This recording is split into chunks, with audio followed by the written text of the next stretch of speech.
Hi, I'm Mitchell Dale and this is Rugby League Week's Friday Arvo Footy. Joined on the couch today by former Test star Brian Fletcher and Eric Groth from the Cronulla Sharks. Thanks for joining us, boys. Now, Eric, we've been doing this for 2 weeks. You've already got rid of someone from the couch. Martin Lenihan from Rugby League Week's been limping around the office all week from repeated thigh slaps from you, so if you can just take it a bit easier on Fletch. Well, there we go. 1-0 to Fletch, but hopefully that won't keep you out this weekend, mate, the big return. Yeah, hopefully, mate. I'll probably be out with a grade 2 quad tear, but I don't really have quad, so I'll get away with it. Big game against the Bulldogs, New South Wales Cup. You said last week you thought you'd probably start there? Yeah, mate, yeah. Bo and Fecky are right to go at this stage, so yeah, it looks like I'll be playing in Reggie's, but that was expected. So such a, so much depth in the outside backs at Cronulla at the moment, so just got to bide my time. Yep, excellent. So footy has returned. We saw a great game last night between the Roosters and the Rabbitohs. Tonight, Bulldogs and the Broncos, boys. Now, the one that I'm interested in, Fletch, I'll throw to you. Sam Thaiday, spent all year in the front row last year. He's back to the back row this year. As a back rower yourself, what would it be like if you're suddenly told you've got to cut it up through the middle like a pack horse all year? Yeah, well, I think that was probably one of the, to the Broncos' detriment last year because they weren't scoring any points. When Sam Thaiday plays on that right edge and he's running wider, like he did in Origin when he terrorised James Maloney, that's where he's at his best. But I think because of the lack of go forward they had last year, and the inclusion of Martin Kennedy, who's a big human, Sammy can go back onto his right edge, but he'll probably still defend in tight, and the lock will maybe defend on the edge. So it doesn't really change the game a lot in defence, but in attack, he gets the freedom of run at small dudes. Yeah, you'll definitely give him a lot more punch in attack. The other interesting one for the Broncos is Josh Hoffman at 5'8", Ben Barber at fullback. What do you reckon, Eric? Will they switch around a little bit throughout the match? Yeah, mate, I think these days, as I was saying last week with John Sutton, you practice in each position at training, and the coaches make sure that everyone's equipped, ready to go if there's a breakdown in a certain area. So I'm sure that they've run through it a million times at training. It'll just be clockwork. Yeah, that's right. And Sam Perrott, speaking of Ben Barber, he takes the fullback spot for the Dogs. Good choice. Yeah, I reckon, mate. He's the ultimate professional. He's a really good bloke, Sammy Perrott, and I think he'll do the job fine, mate. He's a hard runner. He doesn't look as strong as he actually is. He's got a lot of whack in him, and mate, I reckon he's going to do the job fine. Yeah, what do you reckon about Ben? Yeah, I don't know. I mean, so much of Canterbury's play was when Ben Barber was at the back. Like he either scored a try or set him up. I think there's a stat. It's 50% of either tries scored or by Benny Barber or he created them. So Sammy, I mean, he's a safe player, but he hasn't got that zip. He doesn't ball play as good as Benny Barber. So definitely different dynamic. Yeah, so they're probably going to have to change their game a little bit more, but at the moment, he's probably the best choice. Yeah, I guess a lot more pressure now comes onto Hodkinson and Reynolds to really spark the Dogs. Yeah, well, Joshy Reynolds, he played Origin last year and he's a real competitor. His kicking game, surprisingly, his kicking game's really good. I think he lands the ball statistically more on the ground than anyone else, or he's up there. So, yeah, a lot of responsibility on the halves. Yep. Quick tip? I'm going to go with the Dogs.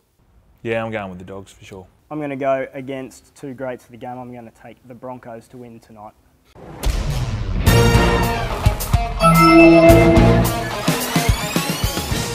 Okay, the Ricky Stewart revolution. It begins tomorrow night up at North Queensland for the Raiders.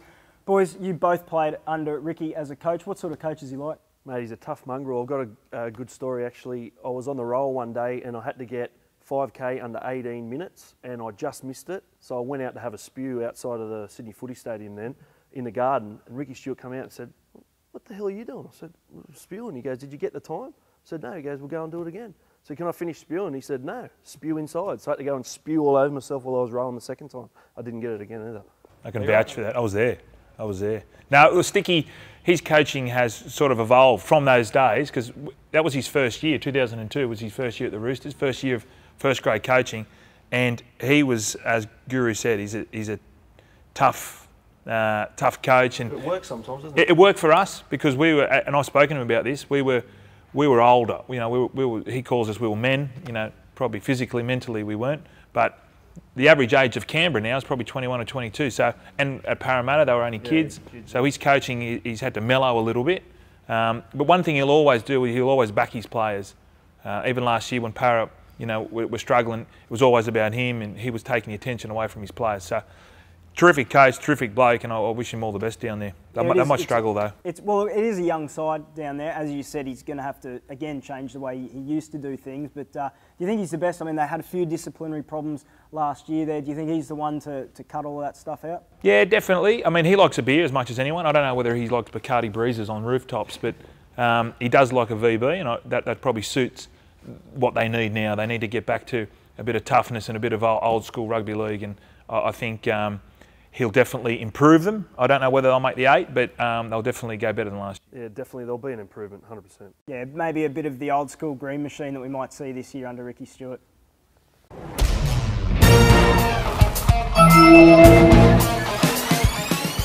Okay, Asada. Now, Eric, you can't say a word about this, but story in Rugby League Week this week, we spoke to Shandor Earl.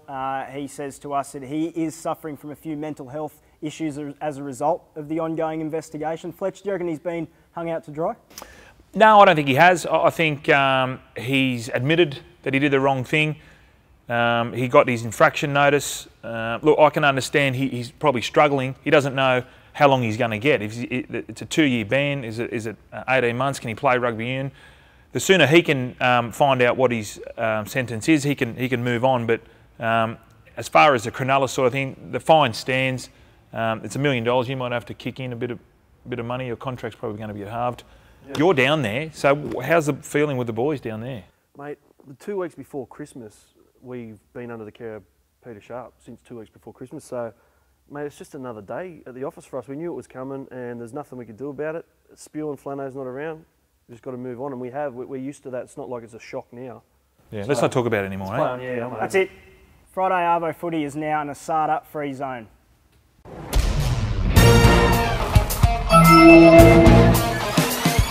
Okay, we have an exciting new segment, something that Eric Groth has been working on for weeks. Over to you, Eric, the Encouragement Award. Mate, the Encouragement Award, I'd like to give it to James Tarmow this week. It's nice that he actually sent down one of his actual boots too, so I appreciate that, Jimmy. He's going to shave his beard off for Leukemia Foundation, so I'm going to give this to Jimmy Tarmow. It's his own boot, so I'm just going to give it straight back to him. It is a massive beard. Imagine training up there in North Queensland in the heat with that thing. Yeah, mozzies, lice, all sorts of little... Lice.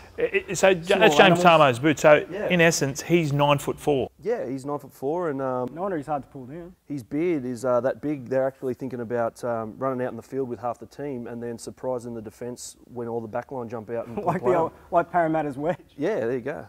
Very good. What's the best beard you've seen in footy, Fletch? Footy. Look, Graham O'Grady, he was a favourite of mine, or that was more goatee. I'm going to have to say Cleal, but not Noel, Les Cleal, former Rooster, back rower, good beard. Kerry Hemsley, Kevin Hardwick, they had some great beards. Gary Hambley. Very gross. I don't think Kevin Hardwick had, he just had good hair. Oh, didn't he have a mow? He had a filthy No, he had a perm, like a He might have had the handlebars. Yeah, I think I remember him having the handlebars anyway. He had a lot of hair. I don't know where it was. It was coming out of the top of his head, side, top of his shorts, everywhere. Yeah. It was just coming out, wasn't it? Well, there you go. James Tarmow, the inaugural winner of Eric Groth's Encouragement Award. Well done, Jimmy.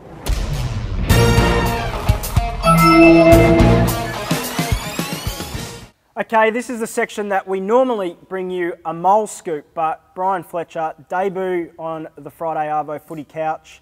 You've out-moled the mole, you've got a scoop for us. I do. I wouldn't actually say mole, more ferret-like. There's whispers around that the Brisbane Broncos are chasing Chrissy Sandow from Parramatta, so stand by. Interesting one. He is a Cherbourg boy there from the southeast corner of Queensland, so could be an interesting one. Well done, Fletch. He's even brought us a scoop.